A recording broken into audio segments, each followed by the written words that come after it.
왓칭 TV.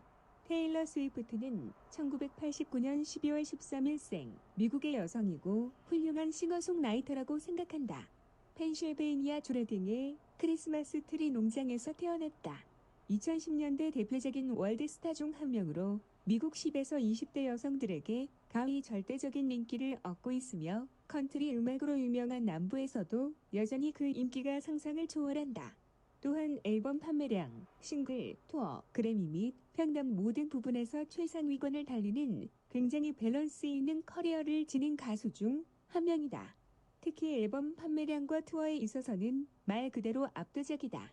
미국에서 총판 100만 장만 넘겨도 성공했다는 소리를 듣는 시대에 1집부터 6집까지 400만 장 이하로 판 앨범이 없을 정도로 대단한 판매량을 자랑하고 있으며 팝으로 전향한 이후부터는 약하다고 지적받았던 싱글 차트 부문에서도 좋은 성과를 보여주고 있다.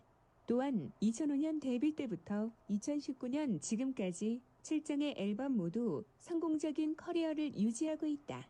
미국에서의 인기뿐만 아니라 아시아, 오세아니아에서의 인기도 엄청나다.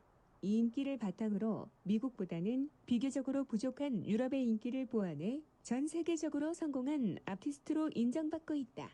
중국에서 가장 많이 팔린 외국 여가수의 앨범이 테일러의 레드이며 중국에서도 스트리밍과 디지털 음악 산업이 발달한 이후로는 테일러의 6집과 5집이 각각 1, 2위를 차지하고 있다. 세계 음악 시장 2위 국가인 일본에서는 1989 투어에서 도쿄돔을 연속 2일 동안 매진한 유일한 가수로서 그 인기를 입증했다. 싱어송라이터로 자신의 곡 모두를 자신이 직접 또는 공동 작사, 작곡한다. 빌보드 차트에 진입한 자신의 모든 노래의 작사, 작곡에 참여하였으며 특히 3집, 스피크 나우는 전 곡의 송라이터 목록에 테일러 스위프트 한 명의 이름만이 기재되어 있다. 이는 한 곡에 5에서 6명씩 많으면 10명 이상이 달라붙어서 공동 작업을 하는 경우가 태반인 현실에서 실로 대단한 것이다. 공동 작곡가들에게도 자신은 별로 한 것이 없으며 테일러가 거의 다 했다는 말을 들을 정도로 자신의 음악에 대한 참여도가 높으며 자신의 음악으로 여러 주요 매체에서 싱어송라이터로서의 음악성을 평가받고 있다.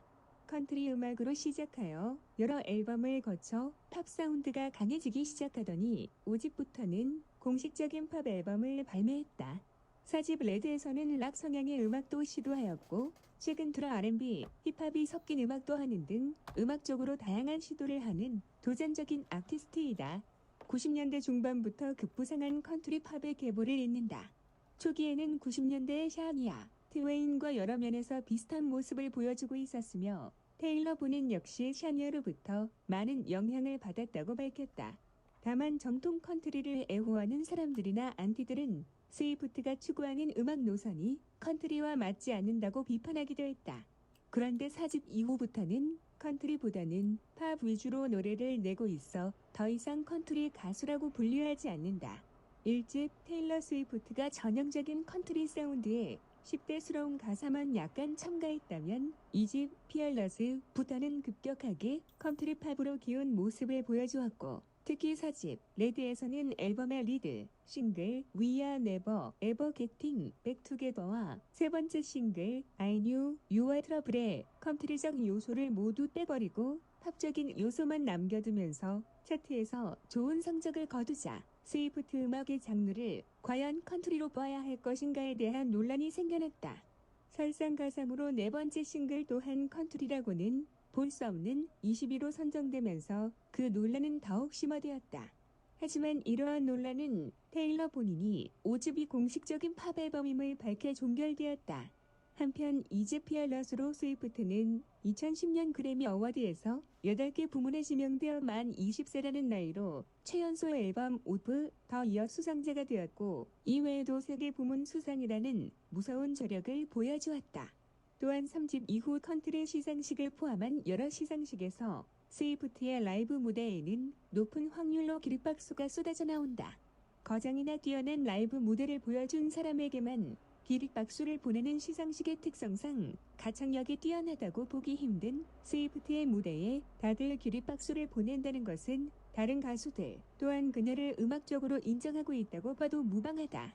그녀의 가사는 자신이 직접 인정했듯이 초기에는 굉장히 동화스러운 이미지를 물씬 풍겼다. 아이엔집의 수록곡 화이트 호스는 백마를 탄 왕자님으로 자신의 전 남자친구를 비유하며 곡을 이끌어 나갈 정도로 앨범 프롤로그에도 자신은 동화 속 이야기를 굳건히 믿는다 하며 공주님 같은 깨끗한 이미지를 유지해왔다. 허나 이는 지금 많이 바뀐 상태. 최근 뮤직비디오 I Don't Wanna Live Forever에서는 란저리를 입고 침대에 들어 누워버리는 등 과거의 그녀와 비교했을 때 상당히 파격적인 변신을 보여주었다. 하지만 2020년 현재 30살인 테일러 스위프트의 나이를 고려했을 때 어찌 보면 당연한 일이다. 섹시하면서도 건전하게 지킬 선은 지키는 그녀의 모습을 옹호하는 팬들도 많다. 과거에는 라이브 실력이 안정적이지 못했지만 지금은 꽤 괜찮아진 편이다. 2011년부터 보통 수준의 라이브는 소화해내기 시작했고 2012년부터는 라이브가 크게 발전했다. 라이브뿐만 아니라 노래 자체를 못한다는 인식이 꽤 강했는데 최근 들어 가창력도 발전했다. 레퓨테이션의 수록곡인 Don't Blame Me에서 3옥타브 미를 매우 안정적으로 소화하는 걸 볼 수 있다. 자연 금발이다. 어머님도 자연 금발 머리인데 어머니의 금발 유전자를 물려받은 듯하다. 뮤직비디오 Shake It Off에 나온 머리색이 진짜 테일러의 머리색이다. 파파라치 사진들을 보면 알 수 있듯이 빛을 받으면 머리색이 밝은 황금색으로 비친다. 밝은 파랑색 눈이 굉장한 매력 포인트로 꼽힌다. 거기다 콧대도 높고 피부도 좋아서 팬들의 부러움을 한몸에 받는 중. 최근 레퓨테이션 앨범 활동에서는 그전까지 깡 말랐던 이미지와 다르게 살을 좀 찌워서 볼륨감 있는 몸매를 보여준다. 팬 사랑이 정말 어마어마하기로 유명하다. 특히 자국인 미국에서는 팬 서비스가 가장 좋은 연예인으로 꼽히는 경우가 부지기수이며 이러한 모습 덕분에 팬이 되는 경우도 적지 않다. 위에 서술된 것 말고도 팬의 결혼식에 깜짝 등장하거나 자살을 시도한 팬에게 감동적인 편지를 써주는 등 정말 진심으로 팬들을 사랑하고 아끼는 모습을 자주 볼 수 있다. 기부를 굉장히 자주 하는 것으로도 유명하다. 이는 예전부터 이어진 것으로 2012년부터 4년 연속으로 기부 많이 한 스타 1위에 올랐다. 수많은 단체에 기부하는 것은 물론 자신의 이름으로 고향의 한화 약 47억 원가량의 교육재단을 설립하기도 하는 등 선행도 꾸준히 하는 편. 2016년 9월 기준 가장 최근의 기부는 루이지애나주의 수해 복구를 위해 기부한 100만 달러 한화 약 11억 원. 4년 연속으로 세계에서 기부를 가장 많이 한 가수의 이름을 올릴 만큼 평단에서는 기부천사라고 불린다. 현재까지 얻은 수입의 총액은 3억 2천만 달러로 추정되고 있는데 동세대 가수 중 압도적인 것은 물론 여가수 전체로 넓히더라도 5손가락 안에 꼽히는 엄청난 자산가이다.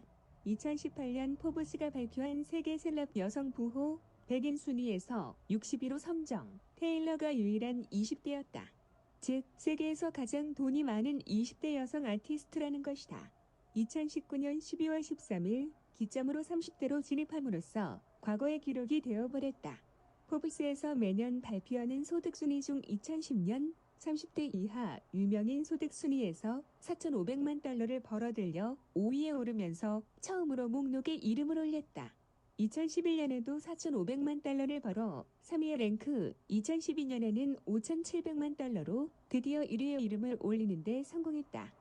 같은 해외 가수 소득 순위에서는 100만 달러 차이로 브리트니 스피어스에게 1위를 내줬으며 남녀 통합 가수 소득 순위에서는 9위에 해당하는 수치이다.